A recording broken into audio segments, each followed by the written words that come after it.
सर्वमंगलमांगल्ये शिवे सर्वार्थसाधिके शरण्ये त्र्यंबके गौरी नारायणी नमोस्तुते. की असं बघा की परमेश्वर हा निर्गुण, निराकार आणि निष्क्रिय आहे. तो काही करू शकत नाही, तो निष्क्रिय आहे, तो काही करतही नाही.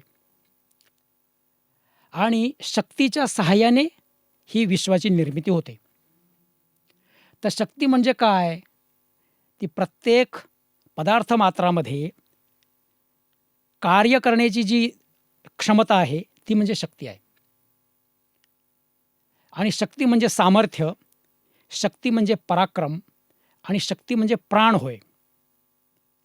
आणि नवरात्रामध्ये आपण त्या शक्तीचीच उपासना करतो, त्या शक्तीचीच आपण पूजा करतो.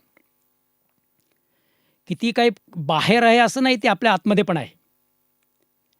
कारण त्या शक्तीच्या जोरावरतीच आपण कार्य करत असतो, कारण किंवा आपल्यामध्ये काही आपण क्षमता निर्माण करत असतो.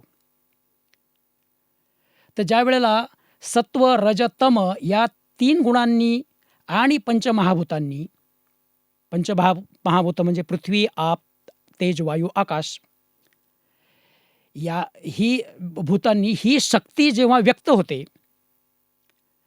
मग तिला माया म्हणलंय, तिला प्रकृती म्हणलंय, तेव्हा ती महासरस्वती, महालक्ष्मी व महाकाली यांची रूपे धारण करते. आणि कोणतीही देवी हे त्या शक्तीचेच रूप आहे.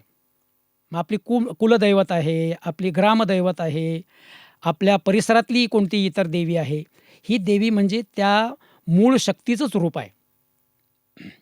आणि तिची केलेली पूजा ही त्या मूळ शक्तीपर्यंत पोहोचते. आणि ही देवी धर्म, अर्थ, काम आणि मोक्ष हे सर्व पुरुषार्थ प्रदान करणारी आहे.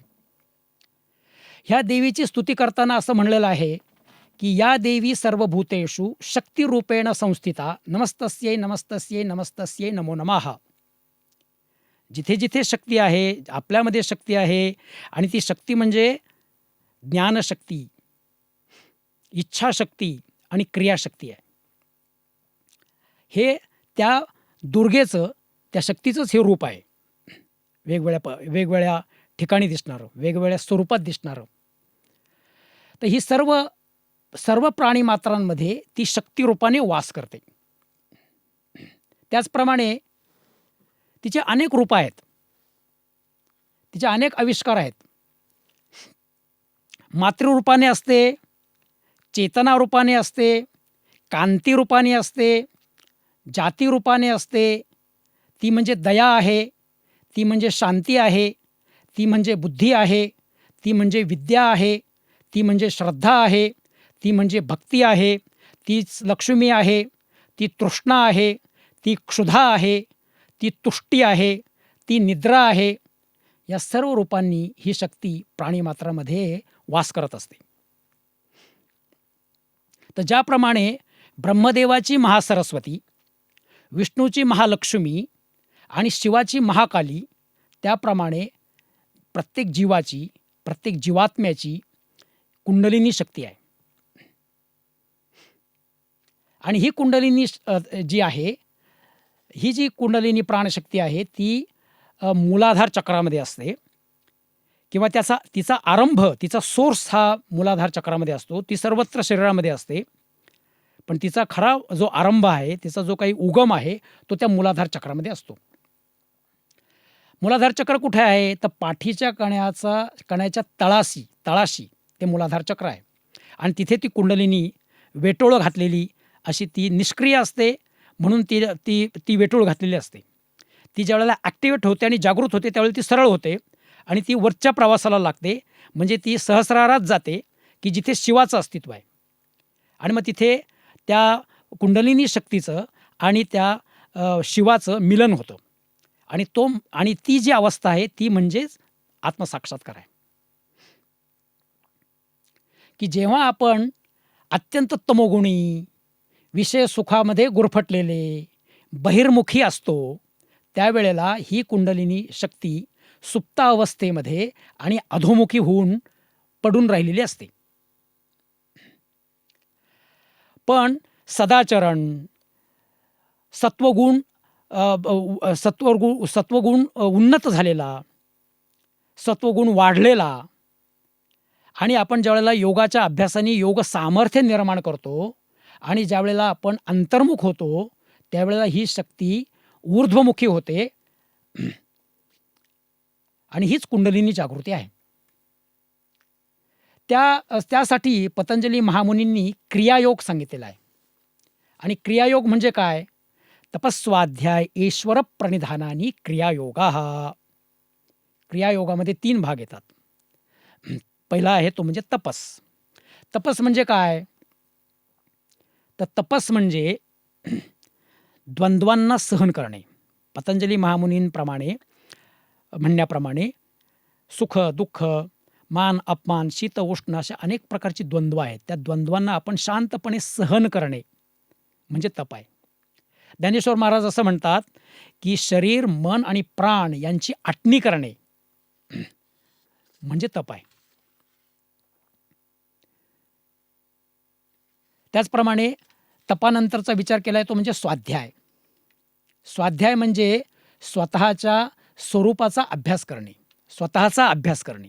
आपण जगातल्या सगळ्या विषयांचा अभ्यास करतो. आपण आपला कधी अभ्यास केला आहे का?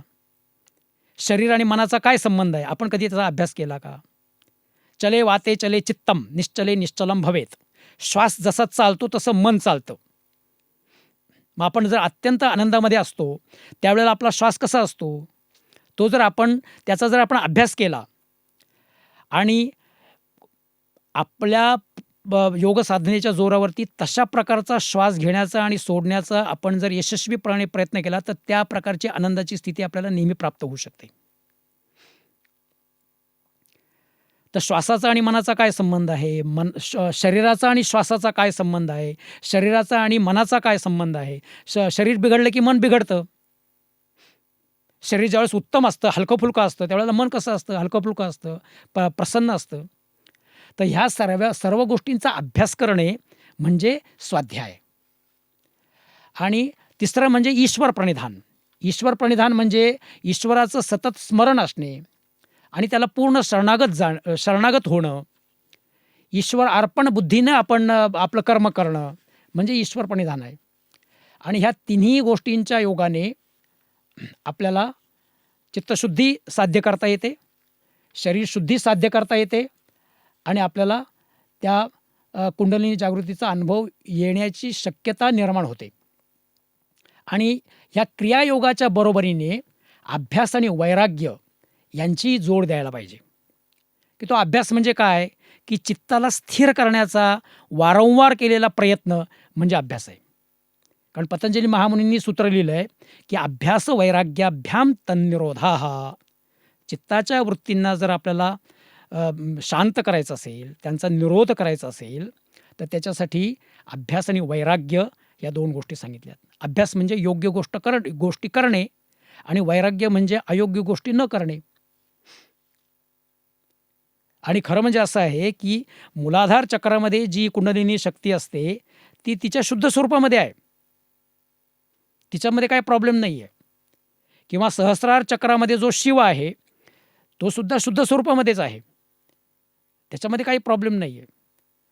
पण त्या कुंडलिनी शक्तीला त्या सहस्रार चक्रामध्ये जाऊन शिवाशी तिचं मिलन घडून आणण्यासाठी जाणे हा तिचा मार्ग मोकळा नाही आहे. हा मार्ग तिचा मोकळा का नाही आहे? कारण शरीरामध्ये आणि चित्तामध्ये अनेक प्रकारचे मल आहेत. ते शुद्ध नाही आहे, ते शांत नाही आहे, ते पवित्र नाही आहे. ज्यावेळेला आपण तपस्वाध्याय ईश्वर प्रणिधान आणि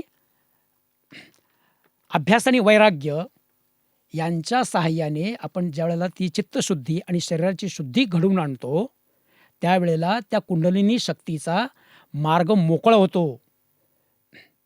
आणि ती अनायसेच सहस्रार चक्रामध्ये जाते आणि त्या शक्तीचं आणि त्या शिवाचं तिथं मिलन होतं. आणि हाच आत्मसाक्षात्कार आहे. ओम शांती शांती शांती. धन्यवाद. रसिक हो, हे बंध रेशमाचे या मराठी भावसंगीताच्या सुरेल मैफलीमध्ये आज आपण जे गाणं ऐकणार आहोत ते कवयित्री शांता शेळके यांनी लिहिलेलं आहे. ऊन कोवळे गार सावली अजून डहाळी झुले, अजून माझी उत्सुक ओंजळ अजून ताजी फुले, असं लिहिणाऱ्या शांताबाई शेळके आहेत. काही गाण्यांच्या जन्मकथा या त्या गाण्या इतक्याच सुंदर असतात, सुरेल असतात. श्रीधर फडके यांना या गाण्याची चाल सुचली आणि सुधीर मोघे साहेब म्हणायचे तसे की काही गाणी नशीब घेऊनच जन्माला येतात, तसं हे एक गाणं असावं. प्रसिद्ध बासरीवादक, लेखक, अनेकांचे सुहृद असणारे आमचे अजित सोमण सर. बहुभाषिक पंडित होते सोमण साहेब. श्रीधर फडक्यांच्या कारकिर्दीमध्ये त्यांनी संगीतबद्ध केलेली अनेक गाणी निवडण्याचं श्रेय हे सोमण सरांना द्यायला पाहिजे. श्रीधरजींना ही चाल सुचली मुंबईला. त्यांनी अजित सोमण सरांना फोन करून सांगितलं की अजित, मला असं गाणं सुचलेलं आहे. तर सोमण सर म्हणले की श्रीधर, तू पुण्याला ये, शांताबाई त्याच्यावरती उत्तम गाणं लिहून देतील. आणि मग श्रीधरजी पुण्याला आले. शांताबाईंना त्यांनी चाल ऐकवली आणि 5च मिनिटामध्ये शांताबाईंनी या गाण्याचा मुखडा लिहिला. ते गाणं आपण यानंतर ऐकणार आहोत. घनराणी घनराणी साजना.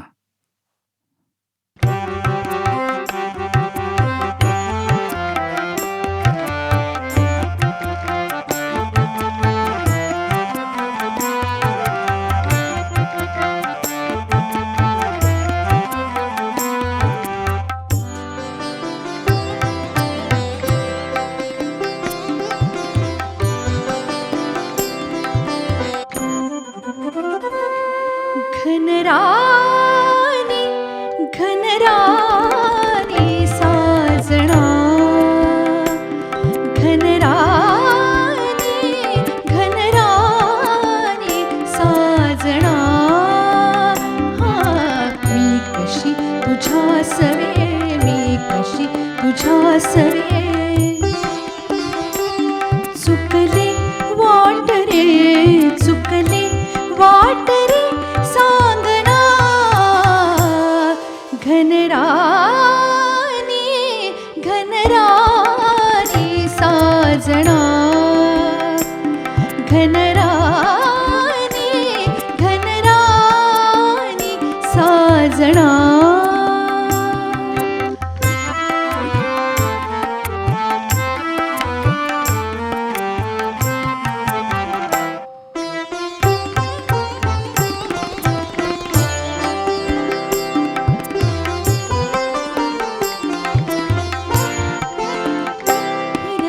वाराची थर थर पाण्याची अवखळ सजणी मी, मनभर गाण्याची तरी बाई सुर नवनवे. सुखद मधुर वाटतात हवे या मना. घनराणी घनराणी साजना,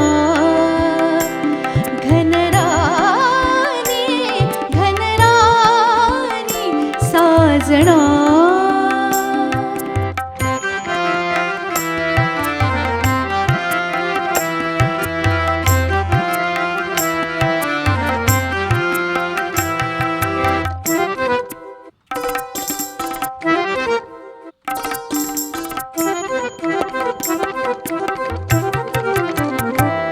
किती अधीर अधीर भाषा प्रीतीची, किती अधीर अधीर भाषा प्रीतीची.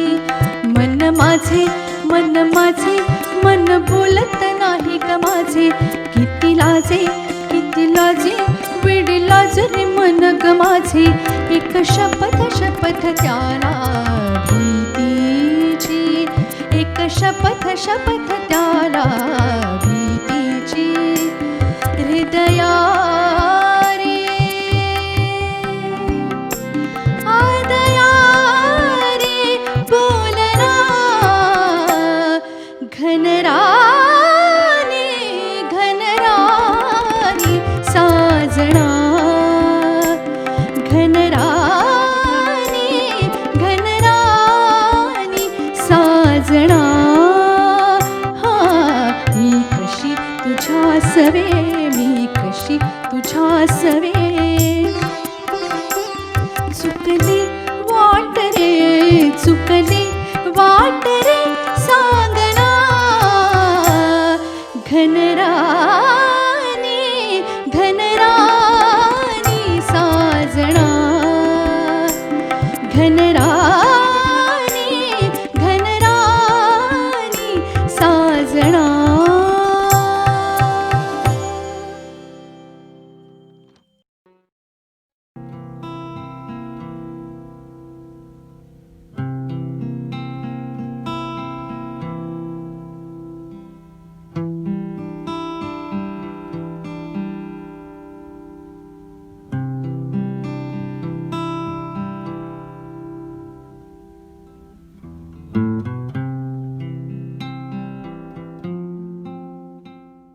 रसिको, भावसंगीताच्या या सुरेल मैफलीतली यानंतरची रचना आहे कविवर्य अनिल कांबळे यांनी लिहिलेली.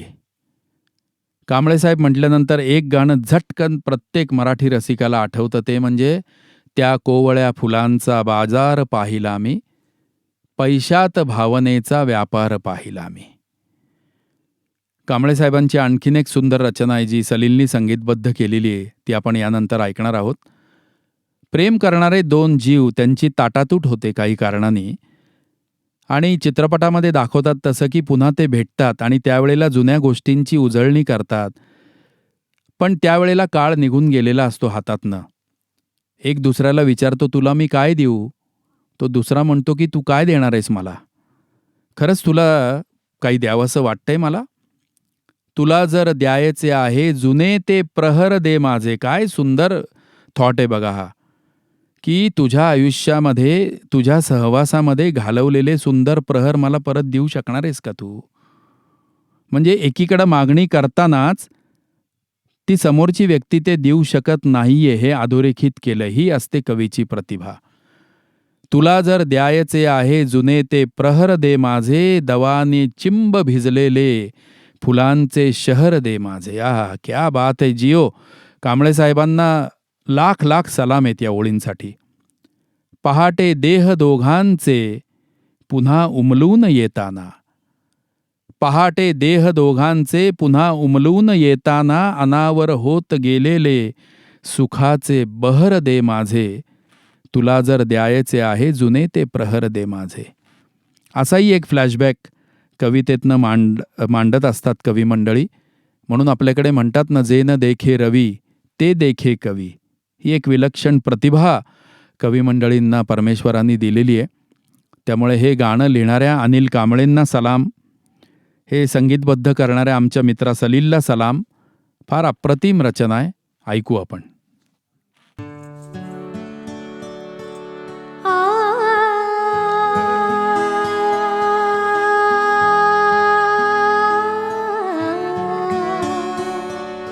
जुने ते प्रहर दे माझे, तुला जर द्यायचे आहे जुने ते प्रहर दे माझे, तुला जर द्यायचे आहे जुने ते प्रहर दे माझे.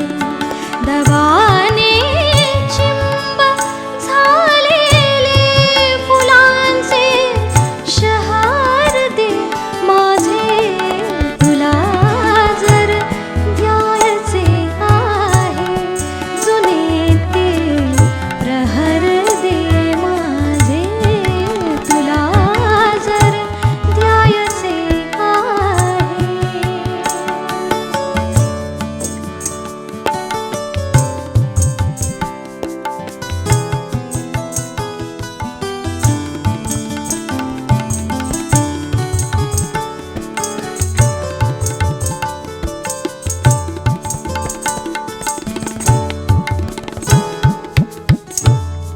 जिथे मी बांधिले होते मनाचे उंच हिंदोरे, जिथे मी बांधिले होते मनाचे उंच हिंदोरे,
रसिक हो, हे बंध रेशमाचे या भावसंगीताच्या सुरेल मैफलीमधलं सांगतेचं गाणं, सांगतेची रचना आपण ऐकणार आहोत. मंगेश पाडगावकर सरांनी लिहिलेली, यशवंत देव साहेबांनी संगीतबद्ध केलेली आणि अरुण दाते सरांनी गाऊन अजरामर केलेली ही रचना आहे. शारदीय नवरात्रोत्सवाच्या निमित्ताने ही मैफल आपल्यासाठी सादर करताना आम्हाला खूप आनंद वाटला. आपल्या प्रतिक्रियासुद्धा आमच्यापर्यंत पोचत होत्या. तुमचं कौतुक, तुमची शाबासकी, तुमची दाद आमच्यासाठी फार महत्त्वाची आहे. कोविड-19 या विषाणूमुळे आलेल्या महामारीच्या पार्श्वभूमीवर ही मैफल महिषासूर मर्दिनीच्या उत्सवाच्या निमित्ताने आम्ही सादर करतोय. गेले 7 महिने संपूर्ण जग आणि आपला देश या महामारीशी लढतोय, चिवटपणाने झुंज देतोय. या कोविडच्या पॅन्डेमिकमध्ये, महामारीमध्ये लढणाऱ्या प्रत्येकाला खूप मनापासून मी अभिवादन करतो. डॉक्टर्स असतील, नर्सेस असतील, हॉस्पिटलमधले वॉर्डबॉईज असतील, मेडिकल स्टोअरवाली आमचे मित्रमंडळी असतील, पेशंटला ॲम्ब्युलन्समधनं हॉस्पिटलमध्ये नेणारे आणि बरं करून घरी सोडणारे आमचे सगळे ॲम्ब्युलन्सचे चालक असतील, बँकेतले कर्मचारी असतील, शासकीय कर्मचारी, या काळात सुद्धा ज्या वेळेला कमर्शियली कार्यक्रम बंद झालेले असताना सुद्धा अनेक कलावंत जे वेगवेगळ्या माध्यमांमधनं कलावंतांचं मनोरंजन करतायत ते सुद्धा कोविड योद्धेच आहेत. सफाई कर्मचारी असतील, विविध गाण्यांचं शूटिंग करणारे आमचे व्हिडिओग्राफर्स असतील, आमचे रेकॉर्डिस्ट असतील, अशा सर्व मंडळींना मी मनापासून नमस्कार करतो की जगण्यामधली ही उमेद, जीवनामधला हा आशावाद मित्रांनो तुम्ही जिवंत ठेवला गेले 7 महिने. अन्यथा काय असतं, ज्यावेळेला निगेटिव्ह विचार मनात यायला सुरुवात होते आणि ते कसे पसरतात एखाद्या अफवेसारखे हे आपल्याला सुद्धा कळत नाही. पाडगावकर सरांनी म्हटलं होतं, इतकं दिलं तुम्ही मला, खरं सांगतो आज माणूस केलत तुम्ही मला. त्या पाडगावकरांनी आयुष्यभर प्रेमावरच्या कविता लिहिल्या, विरहावरच्या कविता लिहिल्या, पण कवितेवरती कायम प्रेमच केलं त्यांनी. जगण्यावरती प्रेम करायला शिकवलं. सांगा कसं जगायचं, कणत कणत का गाणं म्हणत, असं विचारणारे आमचे पाडगावकर सर आहेत. किंवा प्रेम म्हणजे प्रेम असतं, तुमचं आणि आमचं अगदी सेम असतं, असं लिहिणारे पाडगावकर आहेत. पाडगावकर सरांची एक सुंदर कविता आहे, ती मी आपल्या सगळ्यांसाठी सादर करणार आहे. आणि मग या मैफलीतलं शेवटचं गाणं आपण ऐकू. पाडगावकर सर म्हणतात, एवढं आजूबाजूला होत असून सुद्धा माणसाच्या मनात एक आशावाद आहे, माणूस अजून गाऊ शकतो. त्यांनी असं म्हटलंय, शीळ घालीत माणसं अजून गाऊ शकतात, हातात हात गुंफून अजून जाऊ शकतात. शीळ घालीत माणसं अजून गाऊ शकतात, हातात हात गुंफून अजून जाऊ शकतात. प्रत्येक वाट गोंगाटाच्या रानात घुसते, मोटारींच्या आवाजांची खिळेठोक कानात असते. असं असलं तरी माणसं गाण्याला ताल अजून देऊ शकतात, शीळ घालीत माणसं अजून गाऊ शकतात. पुस्तकांच्या ओझ्याखाली बालपण सगळं चिरडून जातं, अकराळ विक्राळ स्पर्धेखाली कोवळेपण भरडून जातं. असं असलं तरी मुलं फुगे घेऊन बागेत अजून धावू शकतात, शीळ घालीत माणसं अजून गाऊ शकतात, हातात हात गुंफून अजून जाऊ शकतात. कटुतेचा पाऊस घर झोडून जातो, विश्वासाचा कणापार मोडून जातो. असं असलं तरी माणसं मायेने बाळाचा पापा अजून घेऊ शकतात, शीळ घालीत माणसं अजून गाऊ शकतात, हातात हात गुंफून अजून जाऊ शकतात. पेटलेल्या दंगलीमध्ये किती घरं जळून खाक झाली बरं. पेटलेल्या दंगलीमध्ये किती घरं जळून खाक झाली बरं. द्वेषाचे बॉम्ब फुटून किती गावं बेचिराग झाली बरं. असं असलं तरी माणसं कुंडीमध्ये फूल अजून लावू शकतात, शीळ घालीत माणसं अजून गाऊ शकतात, हातात हात गुंफून अजून जाऊ शकतात. हाच आशावाद मनात ठेवून या मैफलीतलं शेवटचं गाणं आपण ऐकणार आहोत. या ओठांनी चुंबून घेईन हजार दाही माती, अनंत मरणे झेलून घ्यावी इथल्या जगण्यासाठी. इथल्या पिंपळ पानावरती अवघे विश्व तरावे. या जन्मावर या जगण्यावर शतदा प्रेम करावे. धन्यवाद.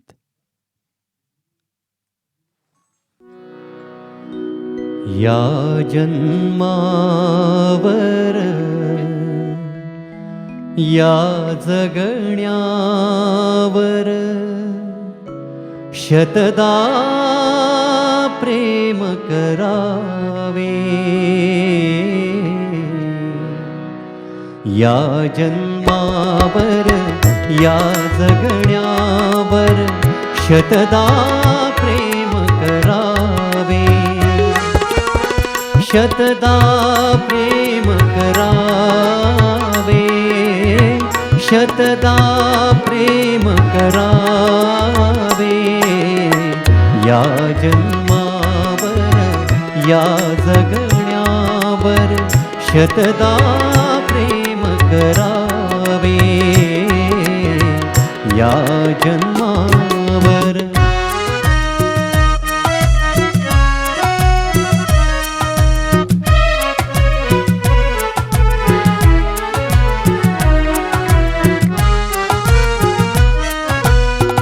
चंचल वारा या जलधारा भिजली काळी माती.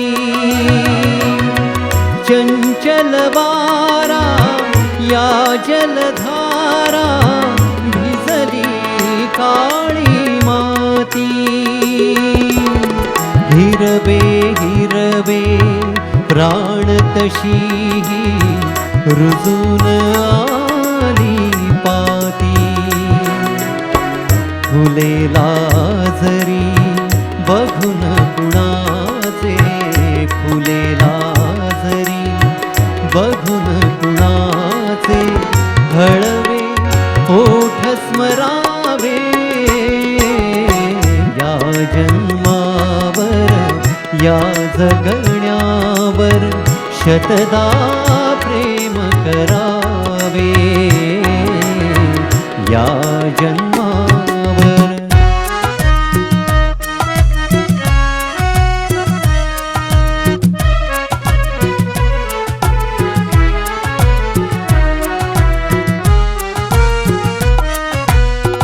बाळाच्या चिमण्या ओठातून हाक बोबडी येते.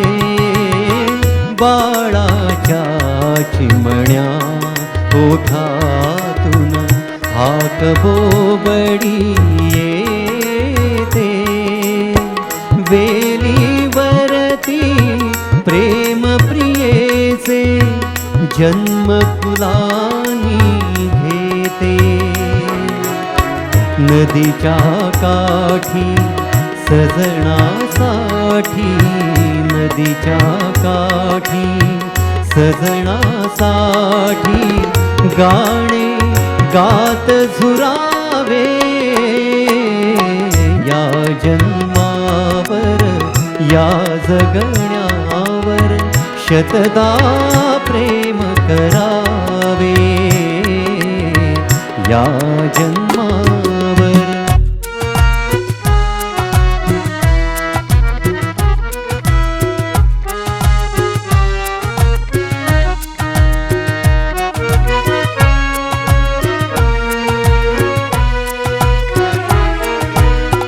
या ओठांनी चुंबून घेन हजारदा ही माती. या ओठांनी चुंबून घेन हजारदा ही माती. अनंत मरणे झेलून घ्यावी इथल्या जगण्यासाठी. इथल्या पिंपळ पानावरती. इथल्या पिंपळ पानावरती अवघे विश्व तरावे. या जन्मावर जगण्यावर शतदा प्रेम करावे, शतदा प्रेम करावे, शतदा प्रेम करावे. या जन्मावर या जगण्यावर शतदा प्रेम करावे. या